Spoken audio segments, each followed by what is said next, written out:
Welcome to Lok Sabha Television. You're watching Climate Matters. I'm Suman Sahai. Our guests today are two people who are known for their expertise in this area of urban settlements and resource use. We have with us Mr. Roy, who works with the Hazard Center. Mr. Roy is an engineer by training, a chemical engineer, and has worked very effectively in the area of disaster, environment, and development. Welcome, Mr. Roy. With us also today is Mr. Ashok Jaitley, who was in government and served with some distinction. After his retirement, he's a distinguished fellow at the TERI and works on water. Mr. Jaitley is known for his work on water. Mr. Jaitley, welcome. Today we'll discuss what kind of an interaction there is between climate change and urban settlements, the way our migration is leading to increasing urbanization, and the way that we seem to have involved the concept of urbanization as a given in our development. Mr. Roy, let me ask you first. What do you see as the first and most terrible consequence of the rate of urbanization that we are witnessing and that we seem to be incorporating into policy? And how do you think that climate change is going to affect this on the one hand and exacerbate it on the other? Two things seem to be quite apparent. One is of course cities grow and the number of cities also grow, the demand for resources is going to go up very largely, particularly things like energy, water, land. And consonant with that, and this is the paradox, that as these demand for resources grow, there's also going to be, to my mind, given the way things are currently, increasing polarization within urban society itself, right. Which means a large section will be deprived of resources and a small section will be consuming very large amount of resources. So, given the fact that you're looking at large sections becoming urban, so you'll have large numbers of people using large amounts of resources and very few people then using very few resources, and that should balance it out. No, it's the other way around. Because the kind of resource used for a small section within urban settlements is going to be of a very high order. And that is what is the disturbing element, because even within cities, there will be approximately, currently we have 30 to 40% of populations in urban settlements who are living in slums with a relatively lower Absolutely. Resource use. So they are not really contributing to this. The people who are contributing is this upper crust of about 20 to 25%. You look at, for example, car ridership in most cities, it's not more than 20% at the maximum. And then you have the kind of jams that you do. Even with that 20%. Right. Even with that 20%. Mr. Jaitley, Mr. Roy raised a point about who within the city is using what. And if you look at urbanization, one of the key crises is water. Have you looked at who within the city is using what, and what does that picture look like? Yes, I think water is a very good example of this inequity that you find in cities. For one thing, we have an inequity between cities and villages. Even the government has different standards of a 30-litre per capita per day availability for the rural areas, and 130 litres per capita per day for urban areas.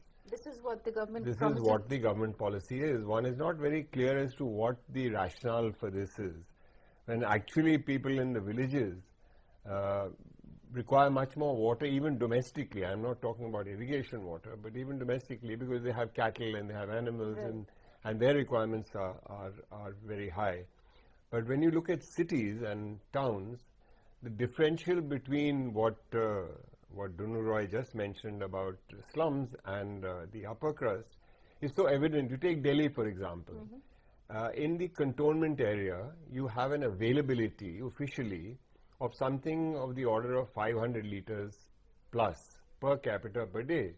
But when you look at Mehrauli or you look at Trans Jamna, where you live, it's 35 litres per capita per day. Now that is the differential. And as far as the slums are concerned, they are not officially even entitled to any water because they are unauthorized colonies. So the official public utility will not supply any water to them. So they have to depend on other sources, either legal or extra legal. Because after all, water, everybody has to have a minimum quantity of water. So I think with urbanization, unless we look at this whole question of equity in cities, not only is it per se unjust, but it also is potentially conflict-ridden. Yes, And you find that situation happening. In fact, last year, if one remembers, a city like, I'm not sure whether it was Indore or whether it was Bhopal, people got into communities, mohallas got into a fight, and one woman was actually killed by another woman. By another woman. And this is the tragedy of the situation. So if we are going to, not anticipate the kind of situation that is before us, then we're going to be in serious trouble. On the word anticipate, Mr. Jaitley, you were saying that, this is the kind of situation that there is, that urban slums are not even recognized to be settlements and they're not entitled to any water. And yet the government policy is taking into account the fact that these slums will grow and that urban settlements will increase. So is there nobody who's thinking of the contradiction in this in itself? No, it's not that they're not thinking. I think they're aware of it, but I think government and local bodies and urban authorities are caught in a kind of a trap. How do you deal with, whether it's regularization of land or regularization of water or energy or whatever, any resource for an unauthorized colony, you find yourself in a bind as to how will you actually agree to provide it legitimately. And yet you know that people are there, and not only are they there, and as Dunu has written very powerfully in the past, that they provide you all the services. Those are the people who provide all the services and the infrastructure to a city. Absolutely. But they are not entitled to the... But Dunu, let me ask you, I mean, what Mr. Jaitley is saying is that because that settlement is legally not recognized, they should not even be given the bare amenities like even water. Isn't there a conflict there with human rights? I mean, just because there's no legal recognition for that settlement and yet the government is tacitly allowing it to happen, but then denying them even the fundamental right like water? Well, it's a very paradoxical situation which is fully used. It's like this. When it comes to planning, these so-called illegal, unauthorized families are actually part of the planning process in terms of numbers. So, for instance, when Delhi or any other city, Jabalpur, says that in the next 20 years how much land will we require, they multiply the number of families by a certain norm and say we require so much land. So, actually legal, illegal, it doesn't matter because all those families come into the ambit. But when it comes to giving them the land, then the denial takes place because of this sharp distinction between legal and illegal. And actually, to my mind, it's part and parcel of the process of development of the city. The reason being, if you keep somebody illegal, you can then deprive them of what they construct. It's like the illegal immigrant anywhere. Precisely. So the illegal actually construct something. The moment it becomes of value, you say you're illegal, get out and take over what they have constructed. So whether it's land, whether it's buildings, whether it's leveled structures, whether it's making areas habitable.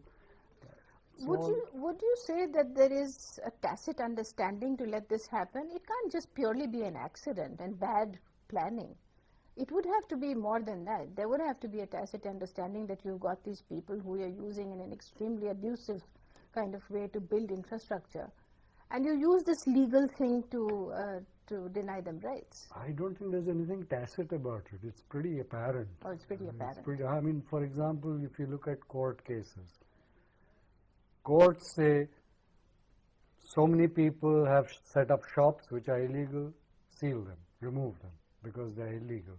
But courts won't look at the other side of the picture, which is that the city administration was actually supposed to construct so many shopping centers, which it never did.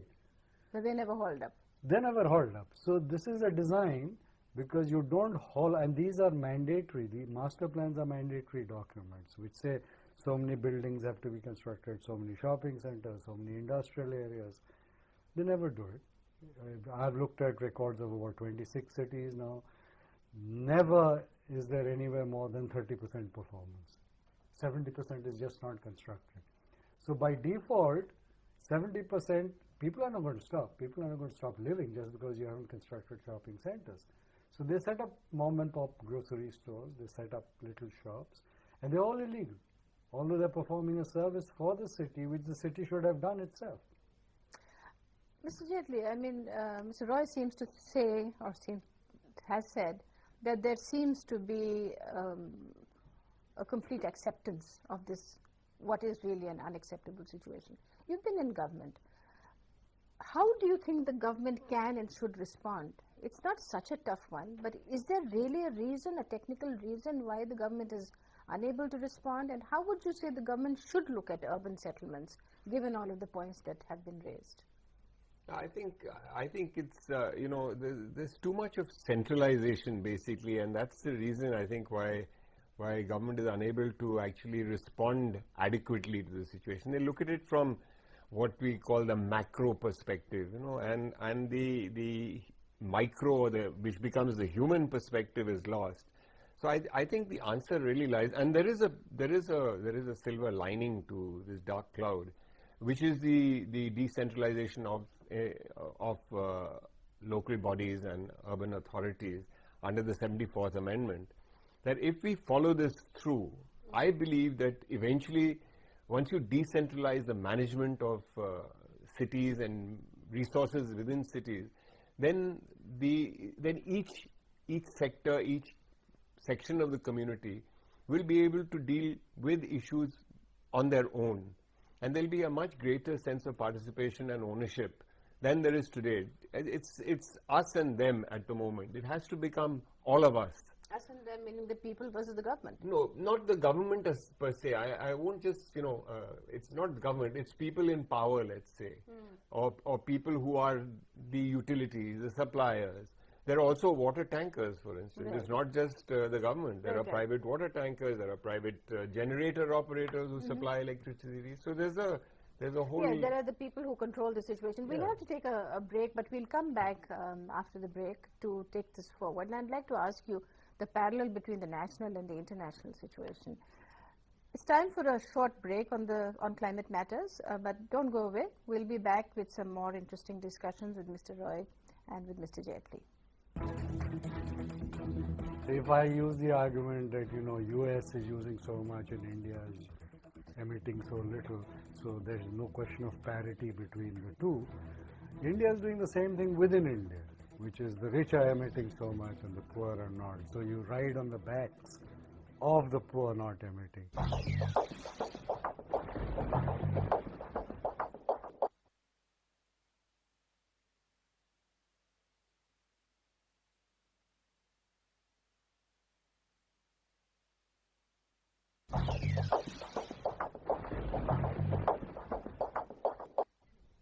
Welcome back.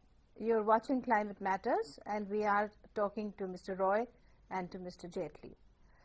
Before the break, we were talking about how to cope with the situation, and that there is a have lot and a have not lot, as in all other things in life.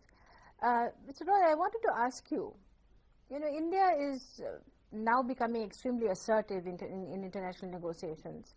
In the case of climate change, it projects, and very correctly projects, that it is not an emitter, and that it has large sections of people who do not emit, a point that you flagged early in the discussion. Because they don't emit because they simply have no access to any resources. And the greater the urbanization that is taking place, the greater the denial. Do you see a hypocrisy between what we project officially in international platforms and what we do at home in terms of what Mr. Jaitley had earlier referred to as equity? Is there a dichotomy, or are we trying to do things in the national context the same way that we're doing it in the international context? I would call it smugness. It's smugness because then you deny reality. And if I use the argument that, US is using so much and India is emitting so little, so there is no question of parity between the two. India is doing the same thing within India, which is the rich are emitting so much and the poor are not. So you ride on the backs of the poor not emitting and say India is relatively low down on the scale. So it's smugness. It's smugness because just in the manner they're using the rich. Why is it smugness? Smugness because they think they can get away with Right. it. They can get away with this kind of argumentation and assert it very vigorously. And in that context, you know, when they say that we are emitting very little, it's therefore in the interests, long-term interests of the ruling elite that the nation emits less while the elite continue emitting more. Right. You know, that's what's built into the argument, that we want to get into an international standard. So we talk of world-class cities. But we have a world-class city with the kind of urban slums that we do. we can, and that's the beauty of the argument itself. They say we'll have a world-class city, and actually what they mean is that only world-class citizens will live in our world-class cities. Mr. Jaitley, do you think we can have world-class cities in this country the way we are going? I don't see that happening in the foreseeable future, certainly. So you don't not. agree with Mr. Roy that... No, in fact, not only that I have a slight difference of perspective, I also feel that this whole question of us taking an international position and a national position, I agree that there is a dichotomy, but I think that's a justifiable dichotomy, in the sense that when it comes to the international platform, I think we are fully justified as a nation to say that we are not emitters, and therefore you cannot hold us responsible for your past sins. And to that extent, I think we have a very strong case, and we must fight that case vis-a-vis the developed world. But on the other hand, apart from the inequity part within the nation, I think it's against our own interest, national interest, overall, even the interest of the elite, if we don't deal with climate change in a responsible manner, because we are perhaps more vulnerable than the developed world to the impacts of climate change.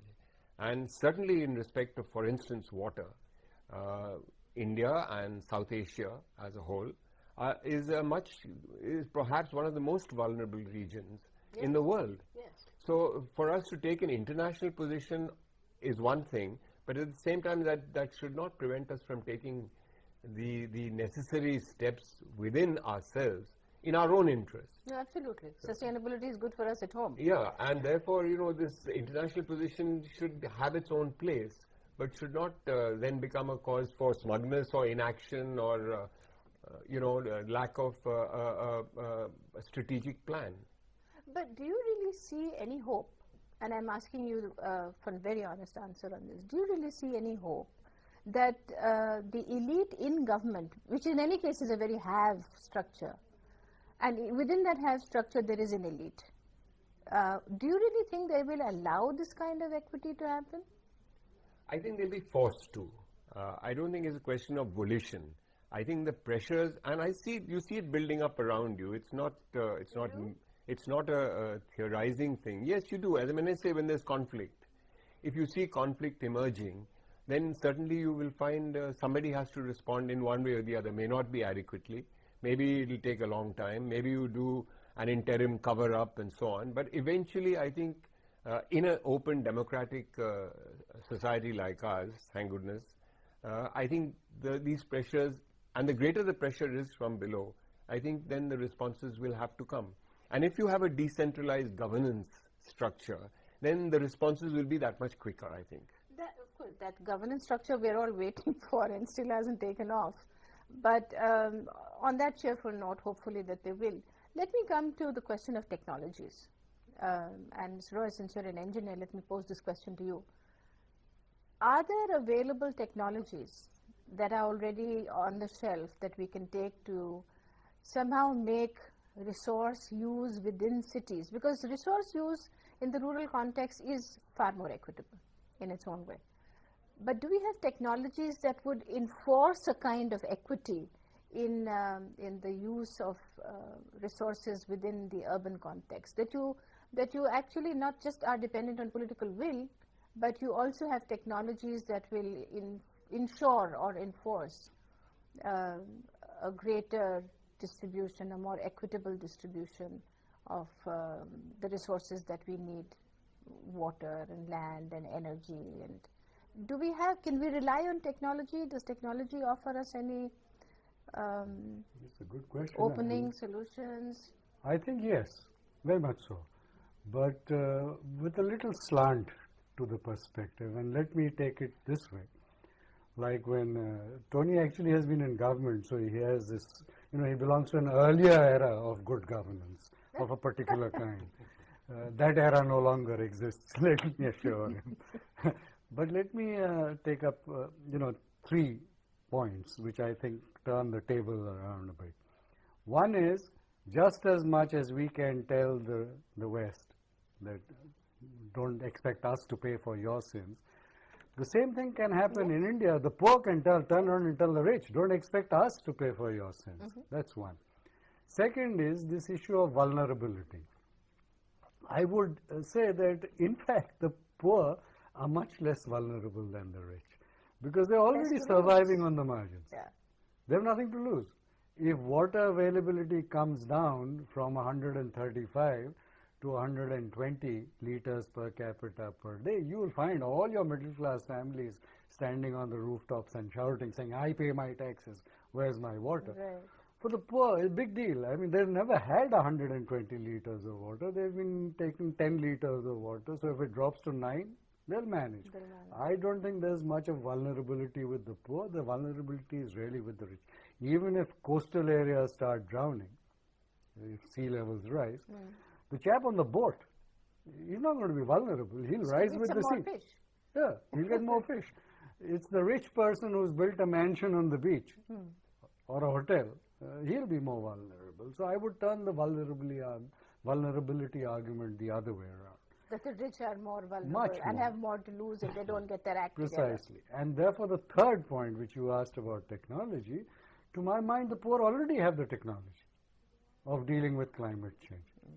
Are we willing to learn from it? Are we willing to use those mitigation and adaptation measures which they already have? After all, the shepherd in Rajasthan has seen those temperatures which we already is predicting are going to happen. Yes. And he survived through those temperatures. So there is a But technology. what about the city? What about Even in the city, I look at the city and I'm familiar with the city from both sides, and I see that, for example, in the last 5 years, 200,000 families in Delhi have got evicted. They've been moved from places where there was relatively more access to services to 40 kilometers away where there's no service, nothing. Yeah. They've survived. They haven't committed mass suicide. They've managed. In spite of a resource crunch, they are sending their kids to school. They're managing to survive through dengue. So what you're saying is learn from them. Learn from them. They are the ones who will teach us. Absolutely. Mr. Jayati, how can we make our cities better? Or let me say, in the situation that we are today, and the city is functional or non-functional that way, if you were the city's administrator and you had a blank slate, how would you structure the urbanization of India? Well, I think it's a very complex question. It's not an easy task at all. I think one has to look at how it's unfolding a future.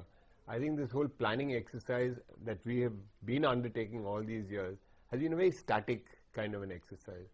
To bring in that dynamism into it, that you have this whole question of migration, that you have this whole question of pressure on resources, that you want the appropriate kind of technology, all that has to be brought into it. So I think the whole planning process of urban communities has to be a much greater multidisciplinary task rather than what it has been that architects and town planners get together and do it, or engineers do it. If it comes to water, it's engineers. Where are the social scientists and the anthropologists? Where are the people who have to and live where there? are the people? Fundamentally, where are the people who are going to be involved? So I think if one is talking about better cities and better governed cities, in a chaotic situation like ours, and something which is moving so rapidly, I think the pace of change is tremendous. Unless you have this kind of these linkages, I don't think we're going to get any better than where we are today. But do you see any of this happening? At the moment, no, I don't see this happening, and that's why I go back to the point I made, that I do see a hope in the political decentralization. I think that's very important. Yeah. And we tend to, decry our politicians, and they are generally held in very low esteem these days, like bureaucrats.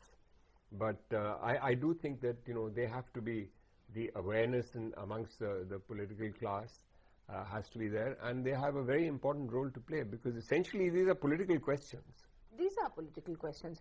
I mean, what we do with our future is a political question.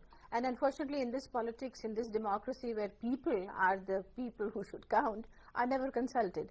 But one last question to both of you before we close the program. Who do you think should be held most responsible? Ms. Jaitley has been saying that the urban or the rural local self-government structure. But tell me, both of you, how feasible do you think, or what mechanisms do you think are possible to bring people into this dialogue?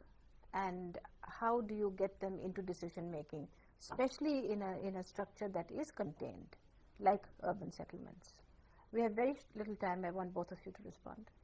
Well, I think it's already happening, in the sense the government of India has the Rajiv Awas Yojana, where they're saying they're going to build tenements for people to live in, flats of 220 square feet each, costing 3 lakhs each.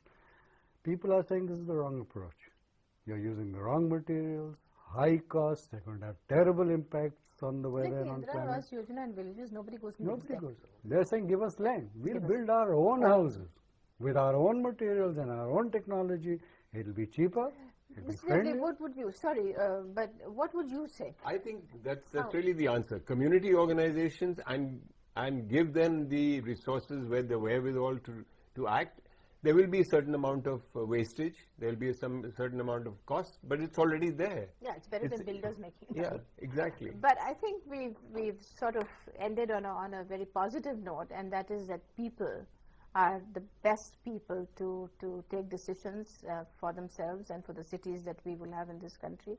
And I think that that's a good note to end on. Thank you both. You were watching Climate Matters. We had Mr. Roy and Mr. Jaitley discussing the fate of urban settlements, and that they are very disturbing today. But they both ended on a very cheerful note that if people are allowed and enabled to take charge, they will know how to do it. Thank you for watching Climate Matters.